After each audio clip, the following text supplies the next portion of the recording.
This is a production of PBS Charlotte.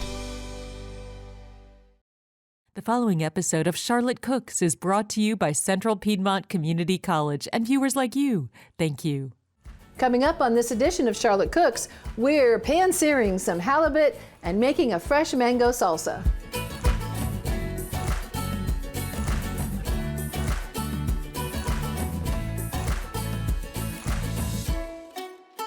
Welcome to this edition of Charlotte Cooks. I'm Chef Pamela Roberts, and joining me in the kitchen today is Chef Keisha Brin. Hi everybody. How are you today? I'm doing great. Keisha was a student here a long time ago, but now she's ventured out into the world, and you have a personal chef business? Yes, ma'am. I have a personal chef business, and it's called Chef Keisha Brin Culinary Chef Services. Oh, that's fantastic. And I'm so glad that you're here with us because we have a wonderful recipe to share with our viewers. And what are we making today, Keisha? So we're making the perfect rice pilaf today along with a seared halibut and a mango salsa. That sounds delicious. Now, don't be intimidated by cooking fish. And Keisha's going to show you the easiest way of cooking it so it turns out foolproof. We've got a couple of tricks to show you about cooking rice. And we also have a really nifty trick about peeling and dicing mangoes, which I think you're all going to really like. I'm really excited about showing them that. What do we need to make rice pilaf, Keisha? Okay, so to make the rice pilaf, we're going to have some butter, about 2 tablespoons of butter, along with our long grain rice, and then we're going to need some chicken stock or broth, whatever you like to call it, and we're going to warm that up. So I'll have Chef Pam warm that up for me now. Do you want it boiling? No, it just needs to be warm. All right. So I have my saucepan on, going to add some butter to it. So you don't want this to boil, you just want this to get warm, correct? I just want it to get warm, so when I add it to my butter and rice, it's gonna, the warmness of it is gonna push the starches out so the rice doesn't stick together. Good point. Good point. Oh, let's turn this down a little bit, Keisha. You got it? There you go. I like to just go ahead and add my rice while it's melting. Mm-hmm. And the whole point here is just to get the rice coated with the butter, with the fat, right? Oh, yes, ma'am. So you could use something other than butter. You could use margarine, you could use olive oil, you could use duck fat. Oh, yeah. You could use bacon fat. You can use just about any kind of fat that you wanted to in making your pilaf. You have to remember that if you use other fats, though, they do contribute flavors, right? Oh, absolutely. So if you're doing the rice for a duck dish, use your duck fat, right? Yeah, that would taste amazing. But butter is never a bad choice. Never. Okay, so I'm just continuing. The butter's melting and the rice maybe toasting just slightly. But you smell the nuttiness in the rice. But you don't want it to get too brown. So what kind of rice are you using here? Just a long grain rice? Just a long grain rice we're using here, but of course if you make any other rice dishes like a risotto, you're using different rice for that. Right. Yeah, because the risotto rice will have a lot of starch in it. Oh, yes. And you want that starch when you're doing your risotto. But when you're doing something like this where you want those grains to fall apart, we want to use a long grain rice that has less starch in it, so it does fall apart. All right, so we're just about toasted up, and what I'm actually going to do is just take this off the burner, and I'm going to add the warm, because this is warm now, warm broth to it, and you'll see it kind of bubble in the pan. All right, so we'll put the lid on, and then into the oven we go. Yeah. Now, how hot's the oven? The oven's going to be at 350, and we're going to go about 20 to 25 minutes. Excellent. Next, we have a delicious fresh mango salsa. This is one of my favorite things. I could eat this just by the spoonful. I love mango salsa. So fresh and light. It really is. And so for mango salsa, what are you putting in your salsa? So we're going to do some mangoes, of course, our red peppers. We're going to have jalapenos in them, and then some red onions, and of course we're going to have our limes that we're going to put over top to kind of mix and meddle everything together. Now if you didn't have mangoes, what else could you use? So you could use pretty much any fruit. The best fruits I'd say would be maybe like a pineapple and some peaches, and you also can use canned if you want to, whatever you have on hand. That's a good point about using canned, because sometimes people will think I can't really make this because I don't have, but I've got this canned pineapple, because most people have canned pineapple in their pantry somewhere. Absolutely. But yeah, and there's no reason you can't make the same salsa using just different fruits. Could you use a different onion? Definitely could use a different onion. You can use just a regular yellow onion if you want to, just depending upon the flavors you want to add to that. Okay. Also, you could go hotter with your peppers, and I'll show you later actually that you could go hotter with your peppers if you want to, and how to properly seed them. Let's show them the mango trick. Oh, we do have a mango trick for you You want today. to see the mango trick? So we're going to grab our glass back here because this is going to be important for that. First off, we're going to grab a nice mango, and then we're just going to cut the sides off. And when you're cutting your mango, guys, you want to look for the fat cheeks. Your mangoes will have basically a wide area and then kind of like a narrow area. And you want to cut the fat cheeks off and leave the seed in the middle. There's a big seed in the middle. And so when you cut the cheeks off, there's a really easy way of getting rid of that skin and how we're going to dice it. It's always so tricky on getting around this seed. It is tricky because you never know where it is. You can't see it and you can't tell until your knife hits it where the seed is. All And you right. just move your knife around a little bit to find it, just like Just you've gonna done. set these to the side. So here we go. So you're gonna take the side here and you're literally gonna just press, and this is gonna basically peel it for you. That's really a fun trick. The glass will catch the mango flesh and all the juice, and the part on the outside is the skin. And if you have any flesh left on the mango skin, you can always just scrape it again and it'll all come off. And then you could peel the big pieces of the fruit out, chop them up, and you still have all that juice in there. You won't lose any of the juice doing this. Oh, perfect. All right, Get a so you'll glass see full of how mango. easy that was. And then you can do all the sides like this. Let me get these out of your way. Yes, ma'am. Thank you. Oops. It's all right. It does that. It does. I've that. done this before and just having a glass of mango. I'll just go eat the mango. I love mango. Do you like mango? I do. I love mangoes. I love mango. I used to have a mango tree in my house when I lived in Florida, and it was, oh my goodness, I thought it was my dream come true, and then there's only so many mangoes you can eat.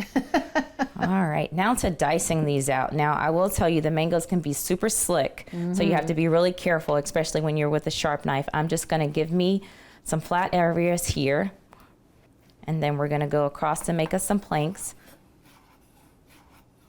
and then shift them around to dice. Now you'll see how they're already sliding, but it's okay. As long as they're in small pieces, they'll mix together fine with everything else. It's salsa. It doesn't have to be perfect. Oh, yes.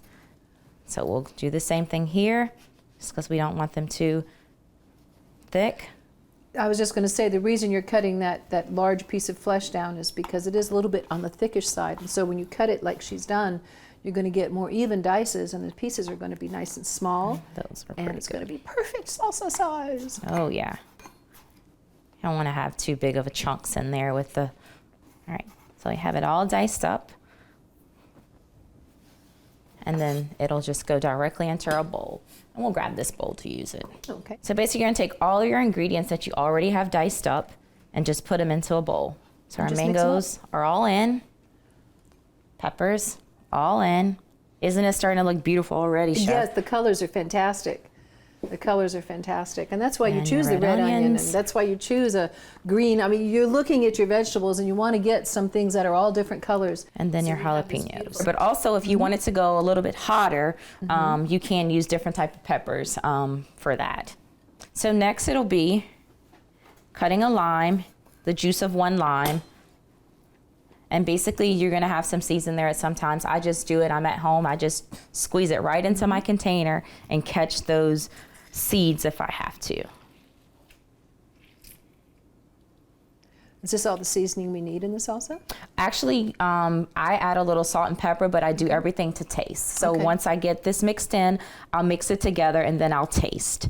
And then of course you always need a little bit of salt and pepper in there, but it's just to your liking. So now we're just gonna stir it all together. And you're seeing all our lovely colors. I'm gonna have a taste. I know I will need something right off. Yeah, because we haven't added any salt or pepper yet. Yeah, actually it's pretty good like this, but we'll take it. Gonna grab us some salt and pepper, and then of course taste again, because you just want it to be perfect. And after you're done with that, take this and sit it in the refrigerator for at least 30 minutes, and then we're gonna use this to top our fish. Can you do it overnight? Absolutely, you're gonna have better flavors overnight with There it you go. sitting. Okay. All right. And how long would this last if you needed to let it sit for, is it like 5-6 days? Would it deteriorate badly at that point? It wouldn't deteriorate badly, but I would eat it within 4 to 5 days. 4 to 5 days, all right. So Keisha, we're going to cut some hot peppers now. Yes, we're gonna cut hot peppers. And let's tell them a little bit about some of the different hot peppers, and then we're going to show them how to safely cut the hot peppers. Okay, so we have over here some habaneros along with some Scotch bonnet, and then we have our hot red peppers on this side. We're going to put our gloves on, so we're going to show you how to cut and seed them and protect yourself from having any reaction to how hot these peppers can be. This is how I cut mine. And then I go down the middle. And as a cook, I use my hands a lot. We do. We like to touch our food. Oh, yeah. So, 2 ways you can do this. I've seen people like completely carve it out, and then some people like to use their knife. I like to use my hands just because I like to feel Okay, everything that I'm Some doing. trash right down here for you if you want to get rid of those.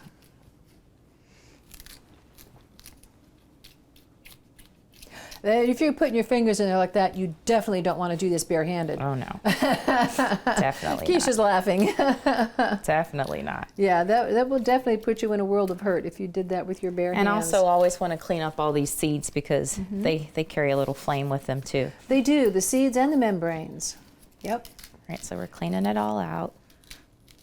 Now sometimes, peppers can fool you a little bit. Sometimes they're really hot and sometimes they're mildly hot, and you never really can tell, can you? Oh, no. It's just one of those surprises where you're going to assume that you see a jalapeno, you're going to assume this guy's got some level of heat to him. And you can even find red jalapenos. Aren't these pretty? They I are. think these are really nice. I like doing a combination. But like we did here with the salsa, if you are using red peppers, then these are not the jalapeno peppers, these are the sweet red peppers. You can actually choose a different color jalapeno to go in there, or if you only have green peppers, you can put green pepper in there, and then you could use a red jalapeno. But just choose a variety of colors to make your salsa just really, really, really vibrant. Okay, so membranes are out. Pretty much all of our seeds are out. Just moving those guys out the way. And just like we normally do, we're cutting into our sticks. Just being very careful here. I don't have a lot of room for my fingers. And then we're cutting into cubes. However bigger cubes you need, small dice will be great for this. And as I see, I'm getting sprayed a little bit. And you will get sprayed. The peppers are juicy. All right, Just don't get it in your eyes, right? That's right. And then same for this one. And you can do this with all the peppers, just knowing that the same seeds and the membrane is in the small ones as in the larger ones. And sometimes people say the smaller the pepper, the hotter the pepper. I have heard that. I don't know how true it is. Peppers intimidate me. I mean, tell you, the hot pepper stuff, I just sort of sit back on those. Oh, me too. I stay away from those. Yeah, I don't do a whole lot of heat. I do some just because the heat has some flavor to it that's really, really nice. Especially like one slice of one slice of habanero is what I'll use in an entire recipe. Oh, wow. I mean, yeah, right. It's that yeah. sensitive. So Keisha, we've got the rice in the oven. Yes, ma'am. We've got our salsa made, and our salsa's sitting there resting, and all those flavors are jamming together. Yes. You showed us how to do some beautiful cuts on the jalapenos, so we're not going to hurt ourselves or our kids or our cats or our dogs. And now we are going to cook the star of the show, our halibut. Our halibut. Right? So grab that halibut and show us what we're going to do. Now, a lot of times when people go to cook something, they want to season it all up and put all the flavors on the meat and then put it in the pan. So what are we going to do instead of doing that? So instead of doing that, we're just going to season it right before we put it in the pan, okay? And what we're using is halibut today. To sear, I like to use a meaty fish, I say. Something like a halibut, something like a cod, salmon. Pretty much everybody likes to sear a salmon. I wouldn't necessarily use a thin fish just because when it sears off, it's gonna cook really fast. Right. Something like a flounder, most of us will fry that. Right. But today we'll show you how to do a perfect sear on a nice cut of halibut. And when she's talking about these different, she's talking about thickness of fish. And so when you go to your grocery store and you're buying your fish, she's talking about searing a nice big thick piece of fish. So if your fish is little skinny, put that in the fryer. Oh yeah, yeah. And it They're tastes still better good. fried. Yeah, still they're good. great fried. Okay, so we got a pan that's good and hot. Oh yes. So first thing we'll do is add a little olive oil. You can use avocado oil, whatever you would like to use, but we're gonna use some avocado. And we're just going to use a little bit of that, just enough to coat the bottom. Oh yeah, and you'll probably see, I'll show you how the pan is starting to, because it's already hot, you can see the oils Just shimmer across. across there. So what we're gonna do, we're gonna go ahead and season.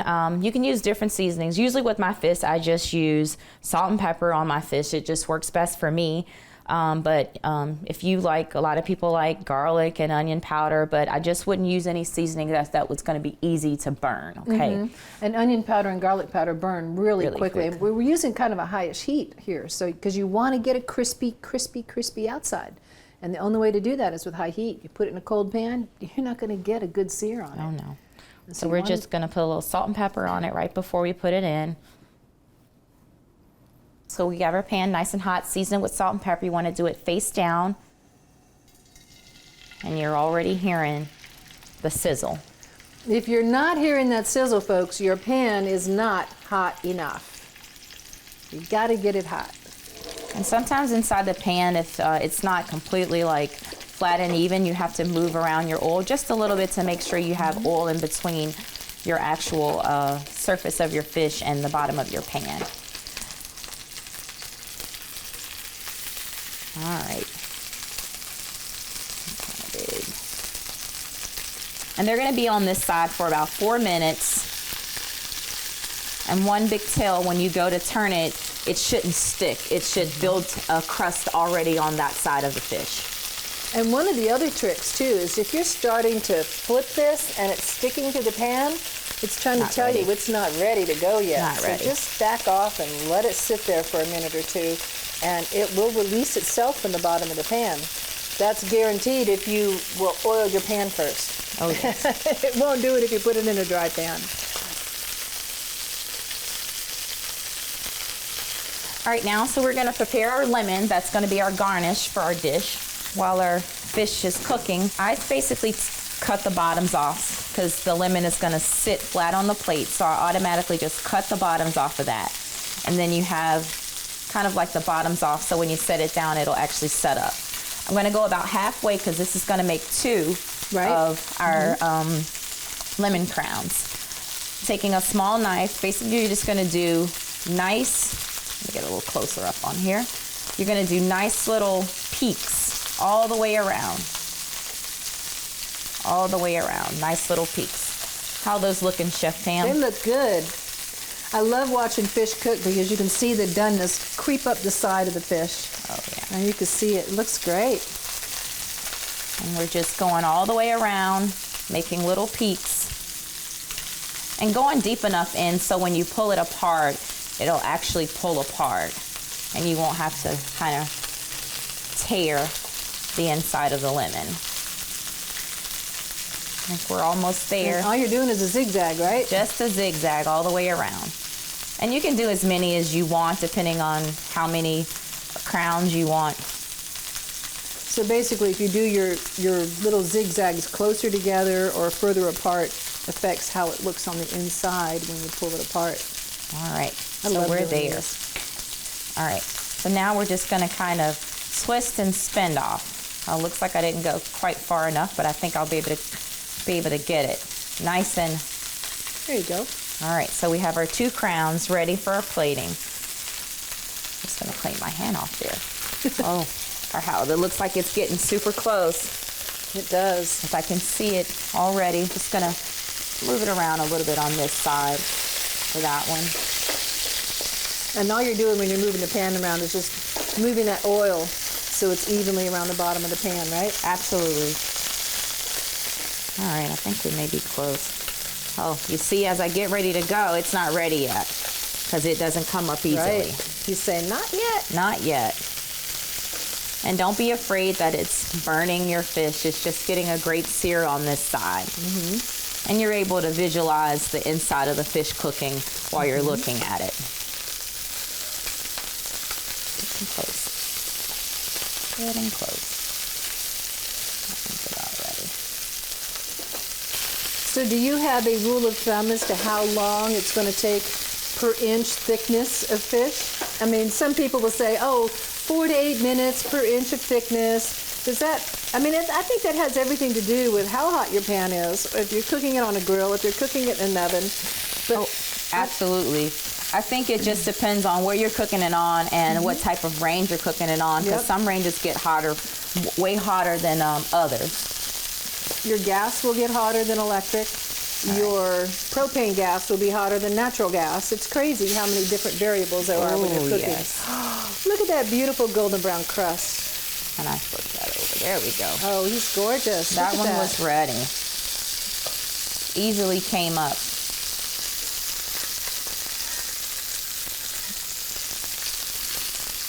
Almost there.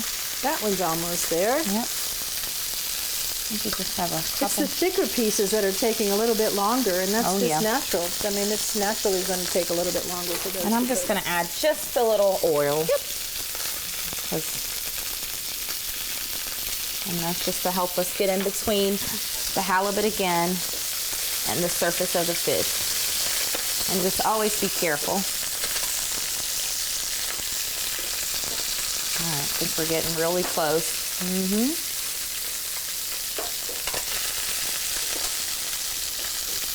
And I'm just being very gentle.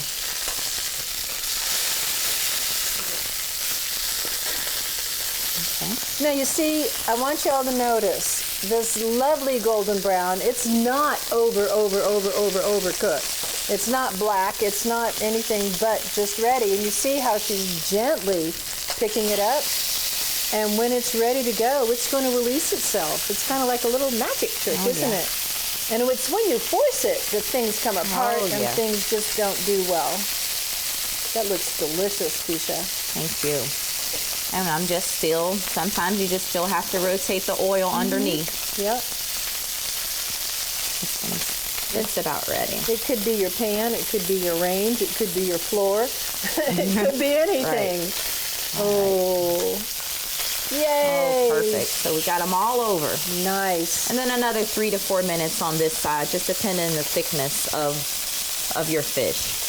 So what you've got these flipped, and now we're talking about determining whether they're actually done or not, right? Yes, ma'am. And so you could look at the side where the cuts are and see how opaque it's turning. It's turning from its translucent thing that it had before. Now it's turning nice and opaque, and you're being able to see that flesh actually change color. Oh, yes. So Keisha, we're ready to plate. Yes, ma'am, So we we are. got to get the rice out. How's All that right. fish? That fish looks great. Oh, it looks amazing. I think we're just almost there. By the time we get our rice out, we're good to go. All right, I want the people at home to see what this looks like inside when we take this out. Look, Yep. all nice and done. The only yeah. thing you have to do with this now is take a spoon and just fluff it up so that it all falls apart. And see how perfectly cooked that is? That is like the perfect rice pilaf. And you know, if you get some of those Crispies on the bottom, there's some people that like fight them. over those Crispies. I like the Crispies Oh man, on the bottom. me too. I always try to serve everything else and save the Crispies for me because they're really good. But look at that. That's like your perfect rice pilaf. It's all nice and fluffy and cooked perfectly. So now we're ready to plate this beautiful halibut dish. We've got the gorgeous golden brown halibut. Came out perfect. We've got the perfect, and you promised perfect. I did We've got the promise perfect perfect. rice pilaf. And we've got our mango salsa. So you want what do you want first? I want to go with the rice first. Rice first. Here you go. Careful, it's hot. Yes, ma'am. Okay, there you go. All right, so take a nice scoop of rice. Sit it in the center of your plate. You know, plating is one of those things that people don't think a whole lot about, but plating is what makes a difference between simple food and simple food that looks fantastic. And then we'll take a nice piece of our halibut, place it right on here. Yes. Kind of smush it down just a little bit so it So doesn't it stays fall on and that it stays. salsa. I mean, it stays on that rice. All right, and then our mangoes, salsa on top. Do you want a bigger spoon? You're good. I think this is good. Okay. And depends on how much you want. It's okay if it trickles down. It just gives the plate a little bit more coloring. Absolutely, it does. Tuck one of your lemon crowns on there. All right, and then we've got a lemon crown right here on the side. Okay, so this is a popcorn shoot. You can use this for your garnish, and we can just place it right there to give it a little bit more color. The popcorn shoots are some of those microgreens that we can find yes. that you just all kinds of lovely things around. But the popcorns are some you find all over the place. And do they taste like popcorn? Kind of, sort of. They taste Cornish, but you know, they're gorgeous. Here we have, while she's doing that, I'm going to present it to you. We have our pan-seared halibut our fresh mango salsa, and the perfect rice pilaf. And if you follow this formula, you will always have perfect rice pilaf. You cook your fish this way, you're going to have beautiful golden brown crusted fish and your fresh salsa. Remember, you could substitute pineapple or peaches for the mango, and there's no limit as to what you can do with some varieties in this. And so if you would like to grab these recipes, check out our website at pbscharlotte.org, or you can send me an email at Pamela, Pamela, .roberts, Roberts, at cpcc.edu, and I will send you a link that has all of our shows, recipes on our website, so you could find them and you could have just a bunch of fun cooking whatever dishes you find. So we've got another dish to present to you. Beautiful quiche, just you. oh so yummy and oh so delicious. Grab these recipes, y'all, and be adventurous in trying your new food adventure, cooking fish and making fresh salsa. Yes. Thank you for being on the show, Thank you for Keisha. having me. I really appreciate it. It's been fun. It's been a lot of fun. And thank y'all for watching this episode of Charlotte Cooks, and we'll catch you next time.